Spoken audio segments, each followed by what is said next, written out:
امانت لاکرز کو تم انہی کی بات کر رہی ہو نا؟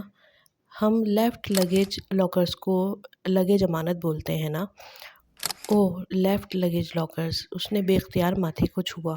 وہ لاکرز جہاں لوگ سامان محفوظ کر کے چلے جاتے ہیں کہ بعد میں اٹھا لیں گے۔ اسے یہ خیال کیوں نہیں آیا کہ یہ چابی کسی لیفٹ لگیج لاکر کی بھی ہو سکتی ہے؟ ہالے وہ تیزی سے اس کے قریب آئی۔ تمہیں پتہ ہے سسلی میں امانت لاکرز کہاں ہوں گے؟ اس کی بات پہ ہالے متذبذب سی سوچنے لگی۔ سچ کہوں تو میں نے کبھی استنبول میں کوئی پبلک لاکر ٹرائی نہیں کیا، مگر عموماً ریلوے اسٹیشنز پر لاکرز ہوتے ہیں۔ تم سسلی کے اسٹاپ پہ دیکھنا، شاید وہاں کوئی مل جائے۔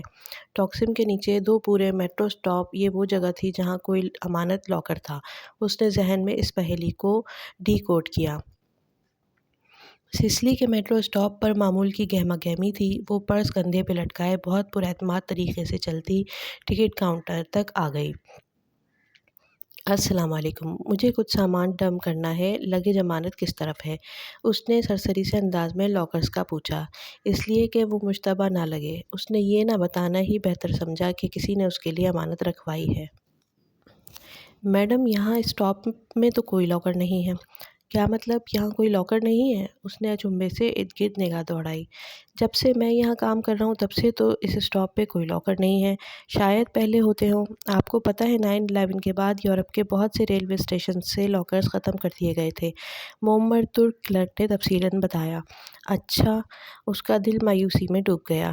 ٹاکسم سے میٹرو میں سوار ہونے کے بعد وہ پہلے اسٹیشن پہ نہیں اتری، پھر دوسرے یعنی سسلی پر اتر گئی۔ ٹاکسم سے میٹرو لائن کا آغاز ہوتا تھا۔ میٹرو ایک ہی سمت میں جاتی تھی، سو 2 پورے اسٹاپ کا اختتام سسلی پہ ہی ہوتا تھا۔ آپ کو سامان رکھوانا ہے تو میرے پاس رکھوا دیں، پھر بعد میں لے لیجیے گا۔ وہ جانے لگی تو کلرک نے بہت خلوص سے پیشکش کی۔ نہیں خیر ہے، میں اٹھا لوں گی۔ اس نے شعوری طور پر پرس کو ذرا مضبوط پکڑ لیا۔ بس مجھے جواہر سے ذرا سی شاپنگ کرنی ہے، میں مینج کر لوں گی۔ اس کی آواز میں واضح مایوسی تھی۔ اچھا، آپ جواہر جا رہی ہیں تو پھر آپ سامان وہیں رکھوا دیجیے گا۔ بلکہ وہ ذرا سا رکا، جواہر میں امانت لاکرز ہوتے ہیں، وہ انٹرنس کے قریب ہی بنے ہیں۔ واقعی؟ وہ جھٹکے سے پلٹی تھی۔ امانت لاکرز جو چابی سے کھلتے ہیں؟ ارے میم، وہ زمانے گئے جب لاکرز چابی سے کھلا کرتے تھے۔ سلطنت ترکیہ اب ترقی کر چکا ہے، ترک بوڑھے نے بہت فخر سے گردن اٹھا کر کہا۔ ہمارے امانت لاکرز بار کوڈ سے کھلتے ہیں۔ آف کورس، حیا نے گہری سانس لی اور مسکرائی۔ اللہ ترقی یافتہ سلطنت ترکیہ کو سلامت رکھے۔ بار کوڈ، اس نے سمجھتے ہوئے سر ہلایا۔ بالآخر اسے سارے بریڈ کرمز ملتے جا رہے تھے۔ سسلی کے اسٹاپ سے ایک ڈائریکٹ ایگزٹ تھی جو جواہر مال میں کھلتی تھی۔ وہ مال میں آئی اور تیزی سے ان لاکرز کی طرف لپکی کی جو داخلی حصے کے قریب ہی بنے تھے۔ ایک دیوار پہ پہلے نارنجی لاکرز جیسے کچن کیبنٹس ہوں، سب پہ 1 نمبر لکھا تھا۔ اس نے پرس سے چابی اور بارکوڈ سلپ نکالی اور پورے اعتماد سے چلتی لاکرز کے قریب آئی۔ وہاں کھڑا گارڈ بے اختیار اسے دیکھنے لگا۔ حیا نے وہاں لاکرز کی مشین کا طریقہ دیکھا۔ اسے پہلے لاکر نمبر ٹائپ کرنا تھا۔ وہاں بنے کی پیڈ پہ اس نے 6 کا ہندسہ دبایا، یعنی ہندسہ اس کی بار کوڈ کی رسید کے 4 کونوں میں لکھا تھا۔ یہی لاکر نمبر ہو سکتا تھا۔ مشین کی سیاہ اسکرین پہ 6 لکھا آیا، پھر اس نے بار کوڈ مانگا۔ حیا نے بار کوڈ والی طرف سے کاغذ شناخت کے لیے مشین کے سامنے کیا۔ ٹو ٹو کی آواز آئی اور اسکرین پر سرخ عبارت ابھری، بار کوڈ غلط تھا۔ اس نے بے یقینی سے رسید کو دیکھا اور پھر مشین کو۔ شاید کوئی غلطی ہو گئی ہو۔ گارڈ اب پوری گردن موڑ کر مشکوک نگاہوں سے اسے دیکھ رہا تھا۔ حیا نے جلدی سے مشین ری سیٹ کی اور 6 پہ انگلی رکھی۔ پھر بار کوڈ سامنے آیا، پھر سرخ عبارت ابھری۔ کچھ غلط تھا۔ گارڈ کی نظریں اور بے بسی بھری پریشانی، وہ کپکپاتی انگلیوں سے تیسری دفعہ مشین ری سیٹ کرنے لگی تو رسید ہاتھ سے پھسل کر فرش پر جا گری۔ وہ تیزی سے اسے اٹھانے کے لیے جھکی۔ رسید کا کاغذ الٹا گرا تھا، یوں کہ الفاظ سر کے بل الٹے نظر آ رہے تھے۔ چاروں کونوں میں لکھا ہوا 6 اب الٹا ہو کر 9 لگ رہا تھا۔ کاغذ اٹھا کر اس نے گردن اٹھا کر دیکھا۔ 9 نمبر لاکر اوپر والی قطار میں سب سے آخر پہ تھا۔ کچھ سوچ کر اس نے مشین کے کی پیڈ پہ 9 پہ انگلی رکھی۔ پھر بار کوڈ سامنے آ گیا۔ بیپ کی آواز آئی اور سبز رنگ کی عبارت ابھری۔ 9 نمبر لاکر کھل گیا تھا۔ وہ جلدی سے آگے بڑھی اور 9 نمبر لاکر کا دروازہ کھولا جیسے کچن کیبنٹ کو کھولتے ہیں۔ اندر ایک چوکور سی تجوری رکھی تھی جو پیچھے کہیں سے چپکی تھی۔ یہ وہ تجوری تھی جس کی دھات کی تہوں میں شیشے کی تہ ہوتی ہے، اور اگر اسے غلط طریقے سے کھولنے کی کوشش کی جائے تو اندرونی شیشہ ٹوٹ کر تجوری کو جام کر دیتا ہے۔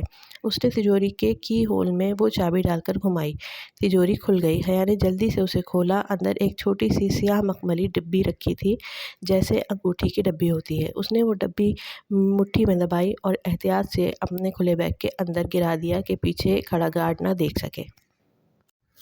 2 منٹ کے بعد وہ مال کے باہر کھڑی تھی۔ اس نے بیگ کو مضبوطی سے پکڑ رکھا تھا۔ ترکی اور ترکی کے ایڈونچرز، وہ کبھی ان پر ایک کتاب ضرور لکھے گی، اس نے مسکراتے ہوئے سوچا تھا۔ فی الحال اسے ایک ایسی جگہ کی تلاش تھی جہاں بیٹھ کر وہ آرام سے وہ ڈبی کھول سکے۔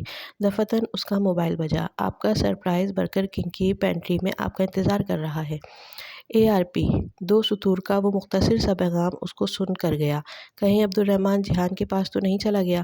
اس کی آنکھوں کے سامنے جیحان کا ٹوٹا پھوٹا ریسٹورنٹ گھوما تھا۔ اوہ نہیں، وہ واپس زیر زمین میٹرو کی طرف بھاگی تھی۔